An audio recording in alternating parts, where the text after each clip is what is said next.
Hi, my name is Christian. I'm a roofing consultant with Rhino Roofers, and I'm here to answer a question that we get asked pretty often, and that is, how long should a roof last for? Now, there's a couple things that could come into play here, and that is, what is the roofing type, whether it's shingles or metal or tile, and also, what is the weather conditions been like for the past couple of years? In South Texas, we get hail pretty consistently, so roofs tend to last for about 15 to 20 years. In a market where hail or heavy windstorms are less prevalent, you may see those roof lives go up to 40 to 50 years. Now, because we are in South Texas, we do get storms more often, whether it's heavy wind or hail. So I always suggest to homeowners that I work with getting their roofs checked every 1, maybe even 2 years. Even if it's new, it never hurts to get it checked. Now, one other contributing factor to this is foot traffic. If your roof's relatively new, you want to keep as few people on the roof as possible.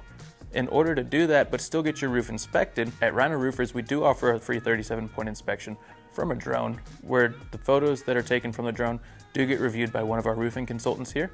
If you'd like to book one of those appointments, you can always call us or visit our website to get the process started. I hope that answered your question. Again, my name is Christian with Rhino Roofers. Have a great day.